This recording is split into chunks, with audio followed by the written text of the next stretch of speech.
Shalom, selamat malam. Kembali malam ini kita akan merenungkan firman Tuhan melalui renungan malam seiman tanggal 27 September 2020 yang ditulis oleh Ibu Catherine dan Pendeta Jonathan Kuntaraf dengan judul Lambang Pengabdian.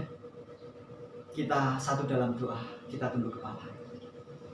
Bapa yang penuh kasih, terima kasih untuk hari yang indah yang telah Engkau nyatakan bagi kami.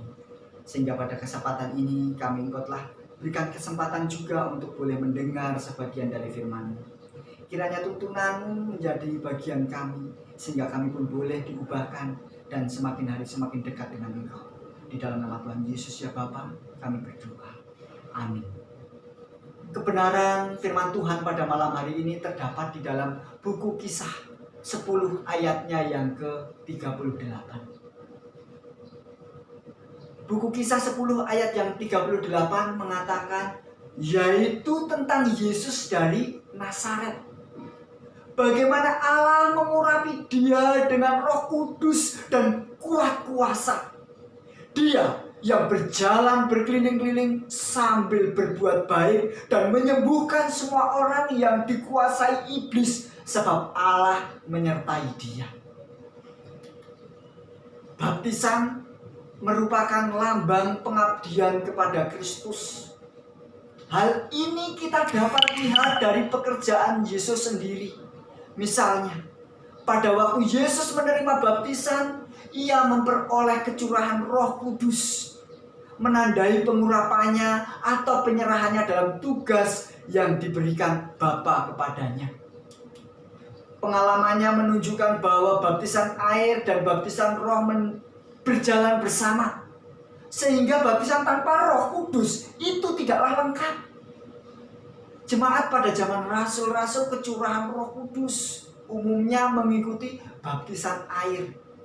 Demikian juga sekarang, apabila kita dibaptiskan dalam nama Bapa, Anak, dan Roh Kudus, dibaptikan, ditabiskan, dan disatukan dengan ketiga kuasa besar surga untuk mengabarkan Injil kekal itu.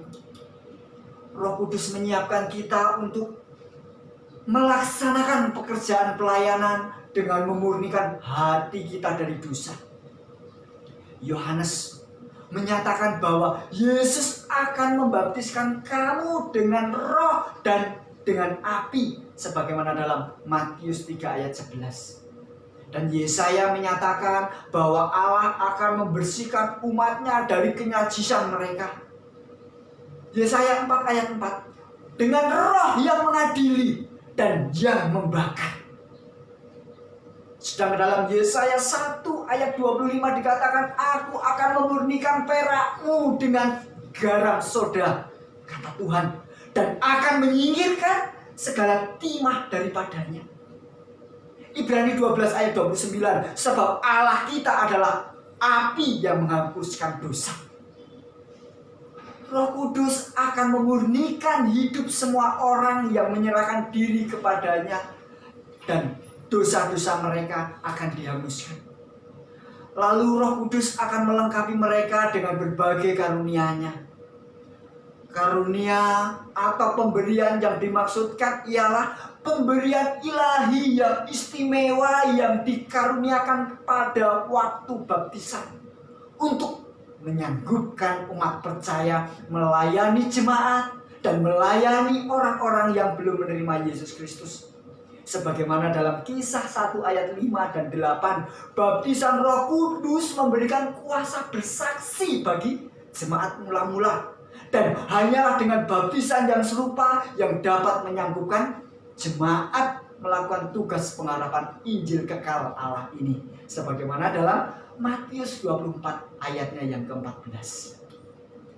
Baptisan juga merupakan tanda masuk ke dalam jemaat. Sebagai sebuah tanda manusia yang sudah diperbarui oleh kelahiran baru. Sebagaimana dalam Yohanes 3 ayat 35. Baptisan juga merupakan tanda seorang masuk ke dalam kerajaan rohani Kristus atau keluarga Allah. Kiranya sebagai anggota kerajaan Allah, kita dapat berfungsi sesuai dengan rencana Tuhan, penuh pengabdian untuk kemuliaan nama Tuhan. Kita bersatu untuk berdoa. Bapa, terima kasih untuk firman yang boleh kami dengar. Kiranya tuntunan-Mu ini bisa menjadi kekuatan di dalam iman kerohanian kami, sehingga kami mempunyai keberanian untuk bersaksi. Jadilah kehendak-Mu dalam kehidupan kami, Bapa. Dalam nama Tuhan Yesus kami berdoa. Amin. Tuhan memberkati.